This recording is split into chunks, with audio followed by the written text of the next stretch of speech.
Media voice mail.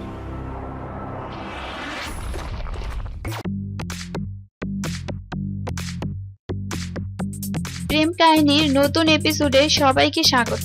শুরুতে আপনারা দেখতে পাবেন রাজের মা খুব চিন্তা করছে রাজ ও পিয়ার জন্য। বাড়ির সবাই চিন্তা করছে। যখন রাজের মা রাজকে ফোন করবে তখনই রাজ আর পিয়া বাড়িতে আসে।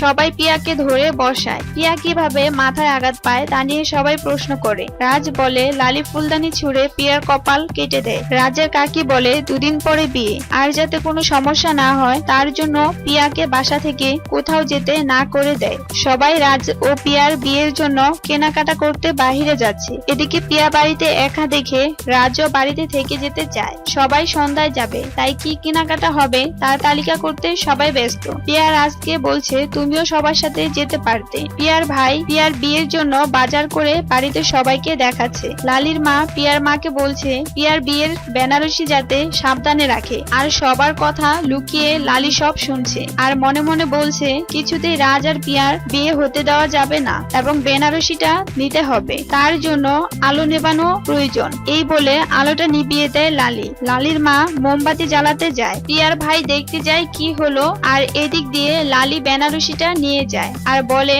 আগে লালি বউ সাজবে আর পিয়া ও রাজ বাড়িতে একা, তাই রাজ পিয়ার জন্য লাল গোলাপ এনে রাখে, অনেক ফুল দিয়ে সাজিয়ে রাখে। এদিকে লালি পিয়ার বিয়ের বেনারসি দিয়ে বউ সাজে আর বলে আমার সাথে চ্যালেঞ্জ নেওয়া তে খুব খারাপ হয়েছে।